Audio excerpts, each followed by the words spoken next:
महानगर टेलीफोन निगम limited (MTNL) Bharat की सरकारी स्वामित्व वाली दूरसंचार सेवा प्रदाता कंपनी है, जो मुख्यतः दिल्ली और मुंबई महानगरों में fixed line telephony, mobile telephony, broadband, digital television और आईपीटीवी जैसी सेवाएं प्रदान करती है।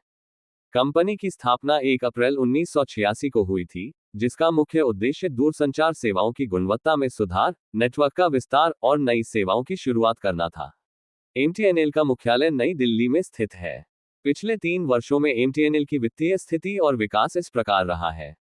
वित्त वर्ष 2021-22, कंपनी ने 1798.41 करोड़ रुपए का राजस्व अर्जित किया, जबकि परिचालन घाटा 2451.79 करोड़ रुपए रहा। कुल संपत्ति 13,350.75 करोड़ रुपए थी, लेकिन कुल हिस्सेदारी में 16,039.88 करोड़ रुपए की नकारात्मकता दर्ज की गई। वित्त वर्ष 2022-23, इस अवधि के लिए विस्तृत वित्तीय आंकड़े उपलब्ध नहीं हैं। वित्त वर्ष 2023-24, कंपनी की वार्षिक रिपोर्ट उपलब्ध है, लेकिन विशिष्ट वित्तीय आंकड़े सार्वजनिक रूप से सुलभ नहीं है। हाल ही में एमटीएनएल के शेयरों में उल्लेखनीय वृद्धि देखी गई है। फरवरी 2025 में कंपनी के शेयरों में 20% तक की बढ़ोतरी हुई, जो परिसंपत्ति मुद्रीकरण योजनाओं और सरकार द्वारा बीएसएनएल के 4G विस्तार के लिए 6,000 करोड़ रुपए के अतिरिक्त वित्तपोषण को मंजूरी देने के कारण संभव हुआ।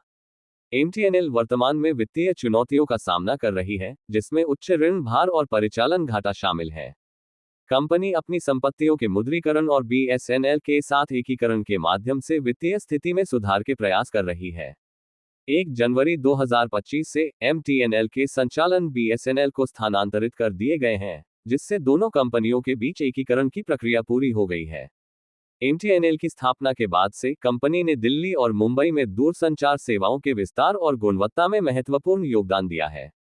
हालांकि वर्तमान वित्तीय चुनौतियों के बावजूद कंपनी अपने सेवा क्षेत्रों में ग्राहकों को बेहतर सेवाएं प्रदान करने के लिए प्रयासरत है।